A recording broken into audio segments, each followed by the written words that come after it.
को सुख दुख देता है। एक तरफ मनुष्य पुण्य करता है और दूसरी तरफ पाप भी कर रहा है, परिणाम में कुछ भी हाथ नहीं लगता। मनुष्य का जीवन पवित्र हो तो भगवान बिना आमंत्रण बिना निमंत्रण के उसके घर चले आते हैं। निमंत्रण देने की भी आवश्यकता नहीं। मन यदि पवित्र है तो भगवान दौड़े चले आएंगे। जैसे विदुरानी के घर केले का छिलका खाने के लिए गए,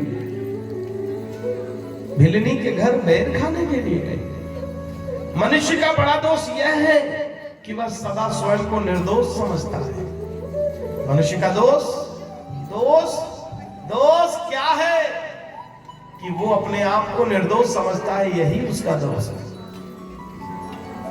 मनुष्य का बड़े से बड़ा शत्रु काम है, उसी में से अन्य दुर्गुण उत्पन्न होते हैं। इसलिए काम वासना में फंसा हुआ व्यक्ति, कामनी और कंचन में फंसा हुआ व्यक्ति कभी तरक्की नहीं कर सकता।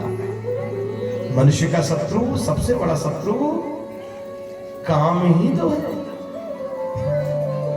जीवन भर काम वासना में डूबा रहने वाला व्यक्ति भी, अति दुर्बल हो चुका व्यक्ति भी, यदि केवल उसके हड्डी भी बच गए हैं, हड्डियों में भी प्राण टिका है, तब भी काम सुख भोगने का उसका मन, जो उसकी इच्छा है, वो दूर नहीं हो। इसलिए जिसमें कभी तृप्ति हो ही ना पाए, उसका चिंतन क्या करना। डरना है तो बुरे कर्मों से डरिए, ईश्वर से नहीं। ईश्वर माफ कर देते हैं, लेकिन कर्म माफ नहीं करते। कर्मणा जायते जंतु कर्म नैव विलीयते, सुखम दुखम भयम क्षेमम कर्म नैवाभिपद्यते। मनुष्य का शत्रु बाहर नहीं है, मन में है। भीतरी शत्रुओं को खत्म करोगे तो संसार में तुम्हारा कोई शत्रु रहेगा ही नहीं। ये काम, क्रोध, लोभ, मोह, अविद्या, अस्मिता, राग, द्वेष, अभिनिवेश, अहमता और ममता, यही तो मनुष्य के शत्रु है। शत्रु कोई बाहर से थोड़े ही आते हैं। मनुष्य किए हुए पाप को याद करे तो उसे ज्ञात होगा कि मुझे जो मिला है मैं उसके भी लायक नहीं हूं।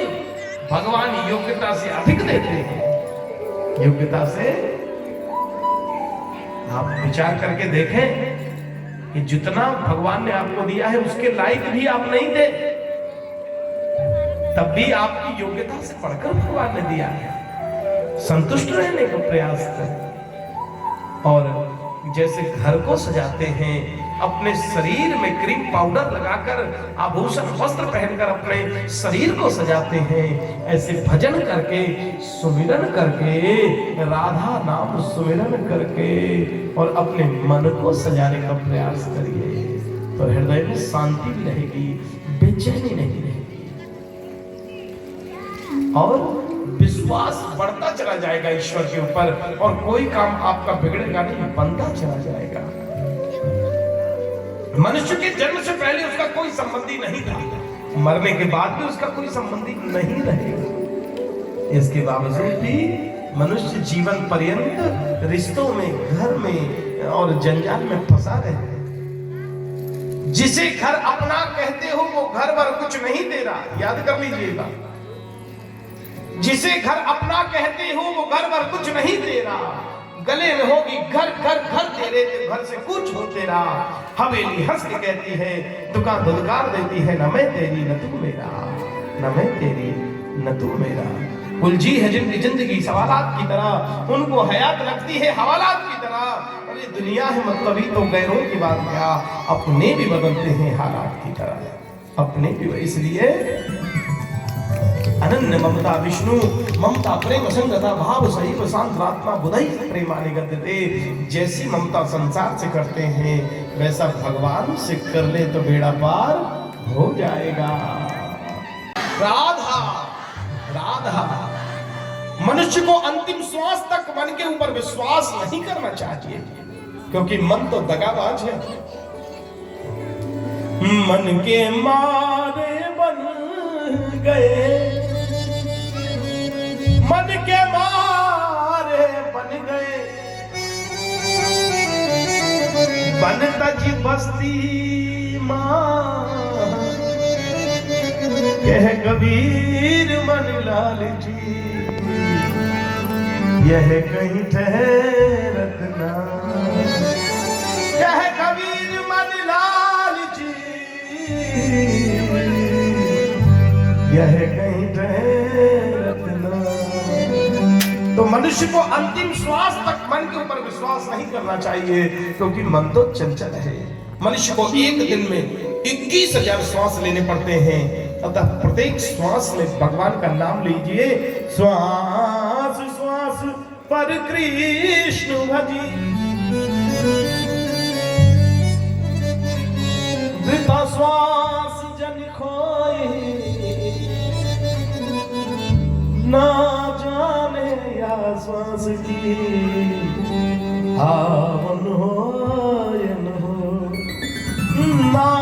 ना जाने या श्वास की आवन हो या न। मनुष्य को सदा सब जगह भरपूर शक्ति से भगवान श्री हरि के नाम का ही श्रवण कीर्तन और स्मरण करना चाहिए। मनुष्य चाहे तो नरसिंह नारायण बन सकता है, लेकिन उसके लिए क्या करना पड़ेगा?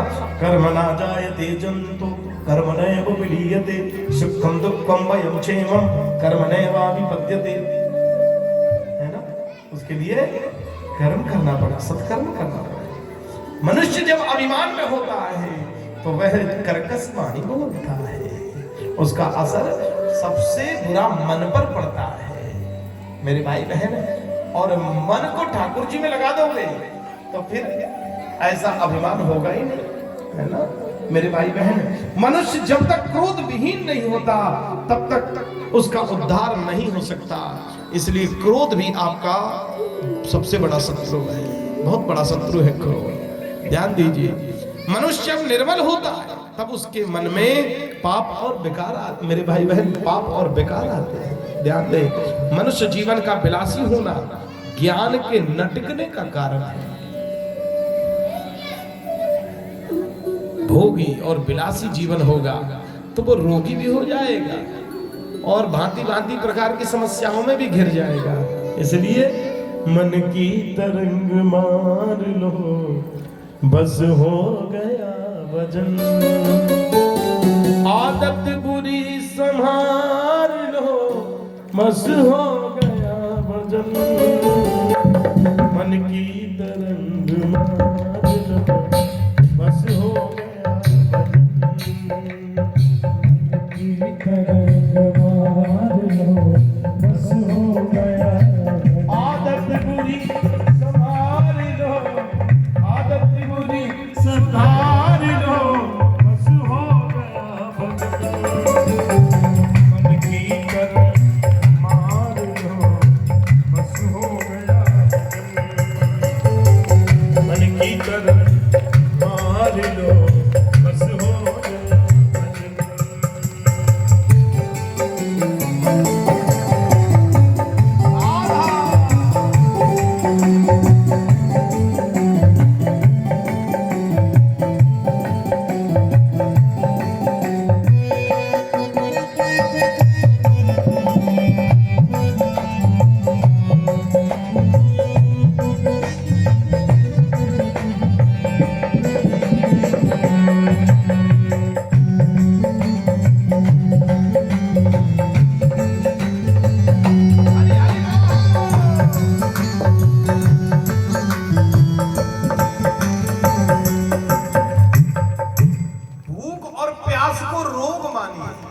बार बार भूख लगती, कई लोग ऐसे होते हैं मैं भूख बार बार लग जाती, तो यानी रोग है आपको। भूख प्यास को भी बार बार भूख लगने को भी रोग मानना चाहिए। उन्हें सहन करने की आदत डालिए।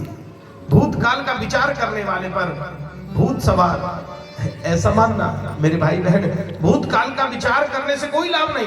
वर्तमान का सुधार करिए। वर्तमान में आप क्या है, क्या कर रहे हैं, कैसे रह रहे हैं, है ना? तो ये करना बहुत जरूरी है। प्रेम से बोलना पड़ेगा। भोग बढ़ेंगे तो पाप बढ़ेगा। ज्यादा भोगी विलासी जीवन नहीं जीना चाहिए, नहीं तो पाप बढ़ेगा। भोग घटेंगे तो पाप घटेगा। आदत और हाजत को बढ़ाना नहीं। क्या मैंने कहा? आदत बुरी सुधार लो बस हो गया भजन। आदत और हाजत को बढ़ाना नहीं, इससे ही सुखी होगे। भोग बाधक नहीं है, भोग आसक्ति बाधक है। यदि भोग भोगने के लिए भी भगवान दे रहे, अच्छी बात है, भगवान की कृपा है, भोग सकते हैं।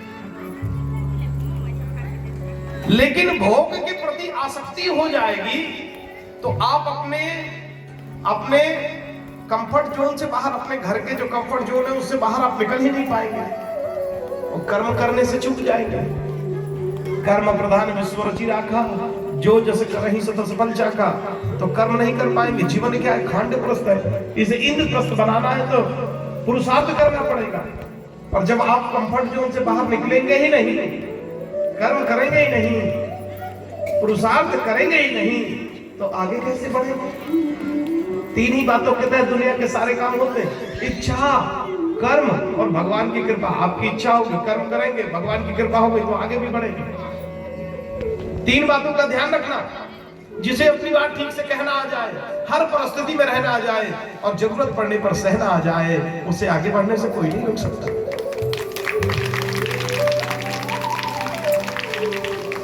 बुद्धि में कहीं भेद हो तो मिटाइए, मन में कहीं खेद हो तो मिटाइए और चरित्र में कहीं छेद हो तो उसे भी मिटाइए, तो आगे बढ़ने से कोई नहीं रोक सकता। प्रेम से बोलना पड़ेगा राधा राधा राधा। भोग वृद्धि आयु नाशक है।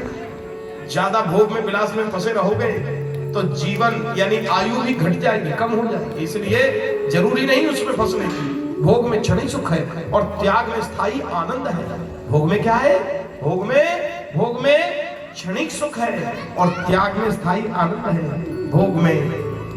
भोग से तृप्ति नहीं होती और त्याग से तृप्ति होती है। मेरे भाई, कितना ही आपने पनीर की सब्जी खा ली, मन भरा क्या? गर्मी में एसी के डल्लब कर दे पर रोज विश्राम कर लिया, मन भरा क्या? है ना मेरे भाई बहन? तो भोगी पुरुष ज्ञान मार्ग एवं भक्ति मार्ग में सफल नहीं होता। इसलिए भोग का त्याग करना है। क्या करना है?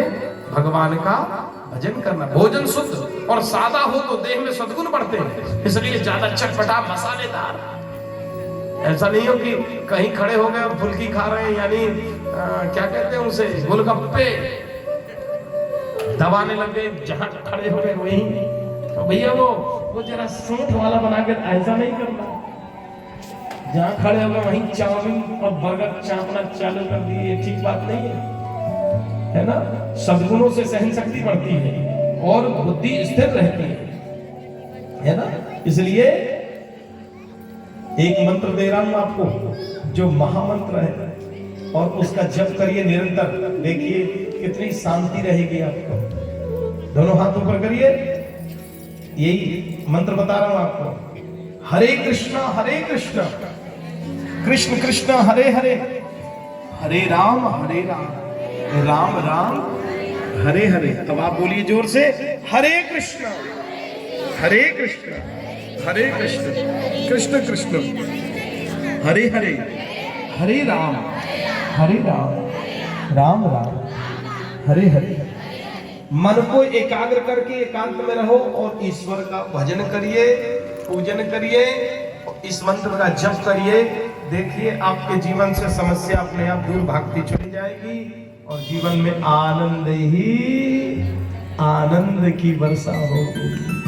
प्रेम से बोलना पड़ेगा राधे राधे राधे।